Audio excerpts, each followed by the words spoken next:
In collaboration with the National Disaster Management Agency, Iom the Gambia conducted a simulation exercise on population movement in the West Coast region along the Jiboro border post.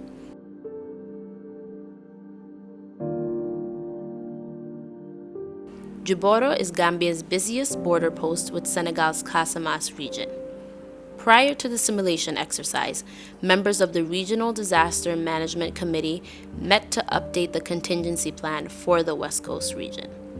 The exercise was meant to model the border turmoil brought by the political tension of 2016, in which over 45,000 Gambians fled to Senegal, as well as a 2011 upsurge in violence in Casamance, in which the region received 700 additional Senegalese asylum seekers, adding to the almost 8,000 in the Gambia.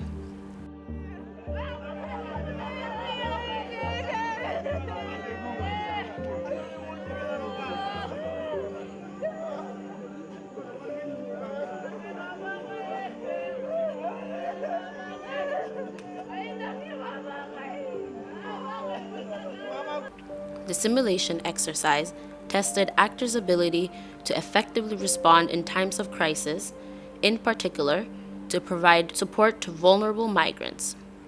80 volunteers from the Gambia Red Cross Society simulated the migrants arriving at the border post. The migrants had various ailments, such as critical injuries, trauma, children separated from their families, and pregnant women.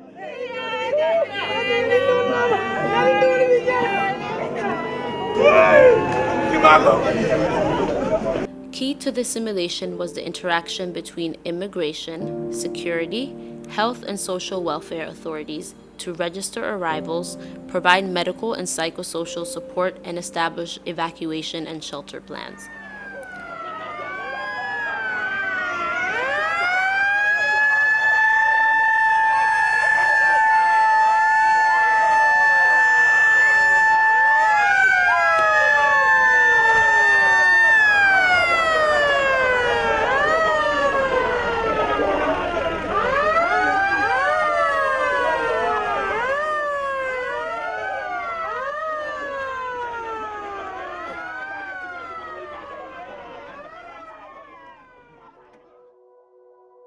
During the exercise, the governor of the West Coast region held an emergency meeting with members of the Regional Disaster Management Committee to update them on the ongoing situation and to delegate critical tasks in order to effectively respond to the needs of migrants arriving in Jiboro. One key aim was to incorporate the guidelines to protect migrants in countries experiencing conflict or natural disaster into the region's contingency plan.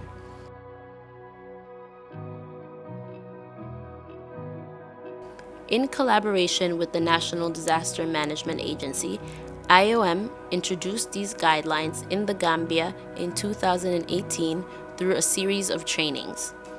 It is important that migrants' needs and vulnerabilities are taken into consideration before, during, and after a crisis.